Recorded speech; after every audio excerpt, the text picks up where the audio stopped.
the pits have not been kind to the number 5 Action Express car, the Mustang sampling car, Bruce. Sadly not, and sadly not again. The engine cover is off. They look as though they're still playing with the wiring, trying to adjust it, because they had the problem earlier with the rear lights. I believe while I was taking a little bit of downtime, they had a battery problem as well. And don't forget, this is the car with which Christian Fittipaldi is still hoping to take a final win before he goes into retirement from the cockpit at the end of this race. But with every delay like this, it's making that more and more of a tall order. So for fans of Action Express Racing and the Mustang sampling Cadillac, things are not going smoothly in the early stages of the race. Yeah, thank you, Bruce. And a team that always put together a good effort. This will be very disappointing for them. Earlier on, the lights are out on the Audi safety car. That comes around Speedway turn 4 and drops down below the yellow line. Derek Bell in the booth with Jeremy Shaw and me, John Hindhoff, as we're getting ready to go back to green flag racing. And Fernando Alonso controls the pace of the field. And it's gone green, and there's all kinds of people breaking ranks behind.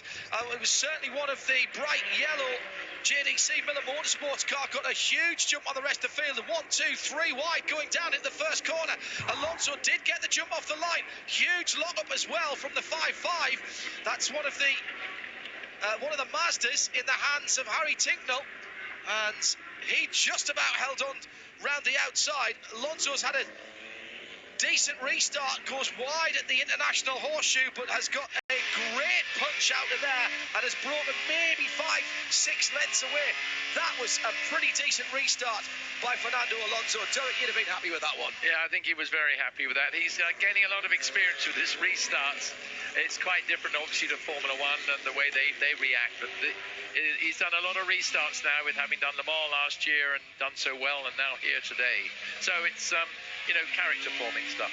If Fernando Alonso wins Indy this year or next year with McLaren,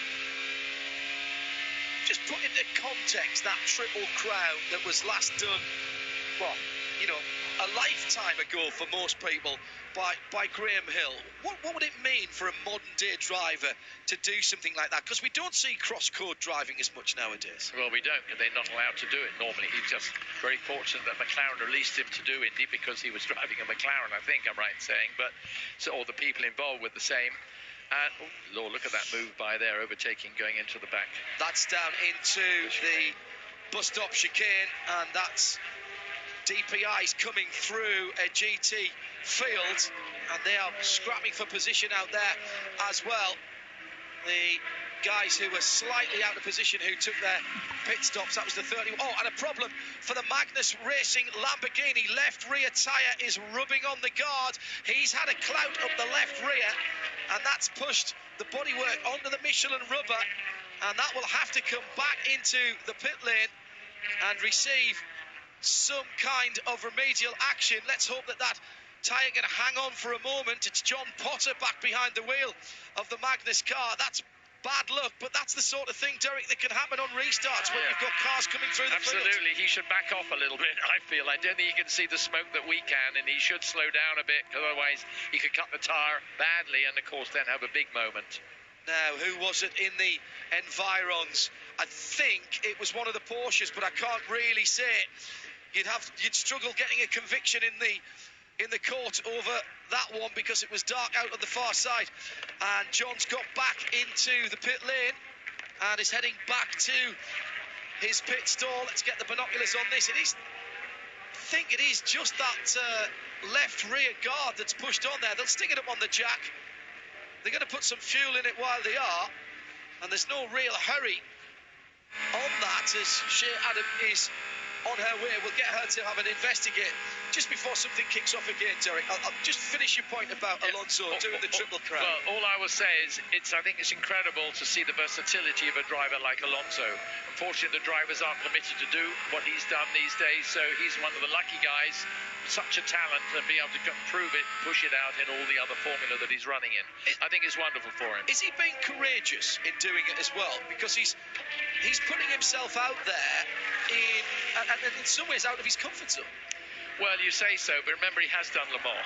If you've done Le Mans, it's been super speeds last year in a very fast car, and of course, I think he's totally happy going around here because although it's quick, it's not quite like going down that damn Mulsanne straight or over the top of the Porsche curves. It's a little bit more easy. I would say a little easier on you and the car around here. Derek Bell in the booth with us here on IMSA Radio and IMSA TV together, wherever you're watching and listening. 107.9 around the circuit, Sirius 216 and XM 202. Shea Adam got down to the Magnus 44 Lamborghini pick just to see the car disappearing, I would have thought. Never fails. I even ran too, and I don't run unless someone's chasing me. The easiest solution for Magnus Racing, having a bit of bodywork that was rubbing on the tire, was just to rip the bodywork off. That's exactly what they did. So it's just missing a tiny little slot on the back left that surely provides loads of downforce, but they're going to be going without it for the rest of this one. Remember when I was talking about the keys to the race, the Porsche keys to the race and how mistakes will cost you? Well, there's a Porsche that's been caught out, and it's the 912. Remember, it came in for emergency service. Well, it was improperly served. They didn't come back into the pit lane as they should do, so they're going to have to come down the pit lane and stop for 10 seconds. And this again, these guys, they've been around, they should know the rules. That hasn't changed since last year, and that's going to cost them some time, Jeremy. We talked about it, didn't we, at the top of the show, the keys to the race. Don't make mistakes, particularly if you make one mistake, just like being a pilot, if you make one mistake, don't make another one. That was one of the things I learned very early when I started flying. Don't compound the error. But I'll tell you what, who is not compounding error? So Fernando Alonso, his last two laps were 135.50, 135.68. His fastest lap, 135.43. So the last two laps both within 0.2 of a second of his best lap in this race. This is just an amazing stint from Alonso. It's really, really impressive. Having said that, he's not pulling away much from Alex Rossi, who's really settled into this Acura Team Penske organisation. They were super impressed with him the first time he drove with them. I think you have to realise that when you come out after a full course yellow like that, in front of you is an empty track. Yes. There's nothing like that to be able to just go for it. No, you're not going to run into traffic. I mean, of course you can see them, but